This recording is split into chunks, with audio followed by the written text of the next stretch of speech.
Shalom Israel. First and foremost, I do give all praises, all honor, and all glory to Yahweh Ba'Shem Shai Ba'Shem Kadash.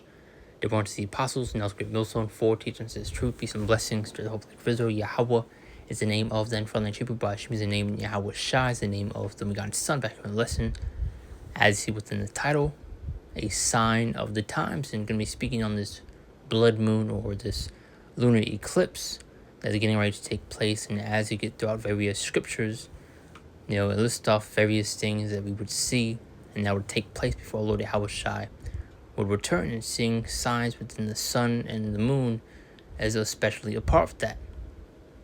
And you have a lot of people today that will see these blood moons, these eclipses, all these, various signs within the heavens, and they'll think nothing of it. Think of it as just another day when these signs, they have significance, they have meaning, as I'm going to get throughout this lesson. But going to read a bit into this right here. It says a total lunar eclipse is happening in March. Here's how to view it. And I believe this is going to be pretty much be able to be seen by everyone. I believe I saw numbers like over 6 billion, pretty much. But I'll read a bit into this. We're going to get out of it. And it says a total lunar eclipse set to pass over the United States next month. NASA announced the eclipse will turn the moon red in the early morning hours of March 3rd, according to NASA. A lunar eclipse occurs when the Earth passes between the sun and the moon that creates a shadow across the lunar surface, effectively turning the moon's color into a reddish-orange, prompting many to call it a blood moon. Once the moon develops a reddish hue during the eclipse because of the Earth's movement, according to NASA, and it's just describing this blood moon. Trying to see if I can get anything else out of it. Let's see, this right here. Where it will be visible. So on March 3rd, the eclipse will be visible in the evening from Eastern Asia to Australia, toward the night in the Pacific, and going into the early morning in North and Central America, as well as Western South America, according to NASA. The eclipse will be partially visible in Central Asia, and much of South America will not be visible in Africa or Europe, the space agency said. So it will still be able to be viewed by tons of people. And just going back to that point, the significance and meaning of, these signs. So just kick it off with a couple of scriptures. That'll be the point. Just quick get through the spirits. Acts 2:19-20. And it says, and I'll show wonders in heaven above and signs in the earth beneath, blood and fire and vapor of smoke. And that main point going to the top of the verse, and I'll show wonders in heaven above, and seeing these blood moons, these eclipses, these blue moons, super moons, and various different signs. They have meaning, they have significance. It's not just to be glossed over as people tend to do.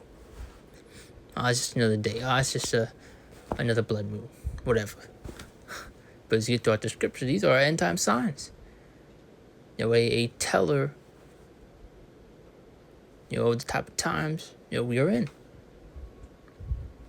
Verse 20: the sun to be turned to darkness, and the moon into blood. Before what? Before the great and notable day of the Lord come. So these are the various signs and things that we would see before Lord Yahweh Shai will return. So going to show the major significance behind these things.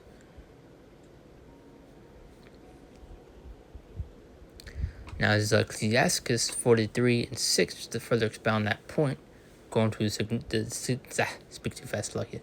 The significance of these signs and the moon. Now that he made the moon also to serve her. Top. He made the moon also to serve in her season for a declaration of times and a sign of the world. And that's just plain. Now read on top one more time.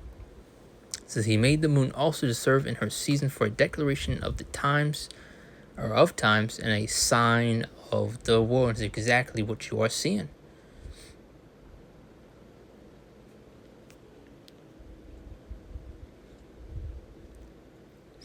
Also especially dealing with the new moon, which is an indication of the Sabbath, which you have a lot of these others like camps pushing the incorrect false doctrine, and pretty much going off when it comes to the moon and these, all the various things. And that just goes to show the importance of it. And there's also another scripture that, further goes into it. But just jump straight to the point. Luke 21:11 says, "And great earthquakes shall be diverse places, and famines, and pestilences, and fearful sights, and great signs shall be from heaven." That's what the NLT has to say. And so there'll be great earthquakes, and there'll be famines and plagues in many lands, and there'll be terrifying things and great miraculous signs from heaven. Is what you are seeing. And this is also, dealing with the chariots, the so-called UFOs, and these various other things that you're getting ready to see. But you're about to see a lot of chaotic, crazy things begin to, take place, especially unfold within the sky. As this devil, has his, Project Blue Beam. So this devil, could, probably do something in the Lord using, Esau Yim to, do so. You also had a while back over there in China where you had, two suns, appeared to be in the sky. I believe NASA, I'm gonna say, you can go back to last year, said, two moons would be, seen in the sky or something like that.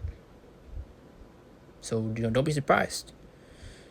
2 Thessalonians 1-4, he answered me then and said, "Measure the time diligently in itself, and when I see part signs pass, which shortly before."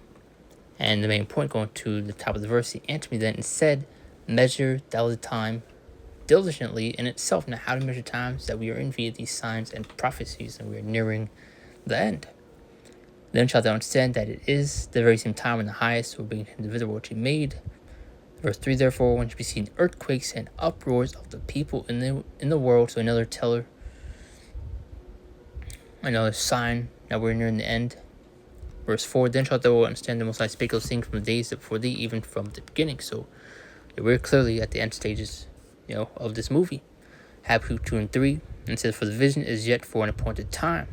And you're seeing, clear indicators that, we are nearing the end, as we just read within Ecclesiasticus, book of Sirach.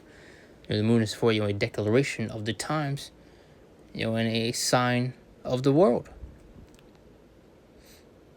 So seeing these blood moons, seeing these eclipses have meaning, have significance behind it.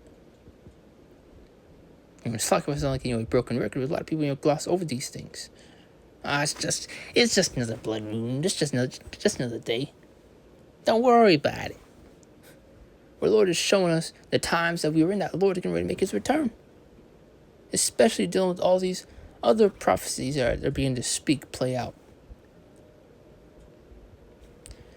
But it says, "For the vision is yet for one appointed time, but the angel speaking out loud, they will tarry, wait for it, because surely kill me, will not tarry." So meaning when that delay, these things will happen and will come to pass. And that's pretty much the point right there.